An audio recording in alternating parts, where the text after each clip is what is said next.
അവൾക്ക് വേണ്ടി കുടിക്കുന്നതാ. നാടൻ വാറ്റിൽ ഇളനീരൊഴിച്ചു കുടിച്ച് പാട്ടുപാടിയിരുന്നു, മൃദംഗം വായിച്ചിരുന്നു.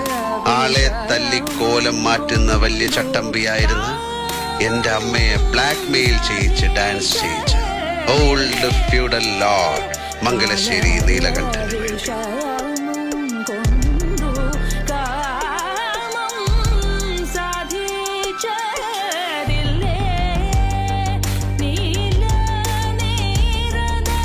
എടോ, മംഗലശ്ശേരി മുറ്റത്ത് കയറി വന്ന് വസ്തു വിൽക്കുന്നോന്ന് ചോദിക്കാനുള്ള ധൈര്യം നിനക്ക്? അമ്പലത്തിലല്ല, നൃത്തം ഇവിടെ നടക്ക. ഇവിടെ എന്റെ ഭീഷണി എന്ന് പറഞ്ഞ ചില ഊച്ചാളി രാഷ്ട്രീയക്കാരെ കൂട്ട് സ്ഥലം മാറ്റിക്കളയെന്നൊന്നാവില്ല. ഒന്നുകളയും ഞാൻ. പഠിക്കില്ല കേട്ടോ.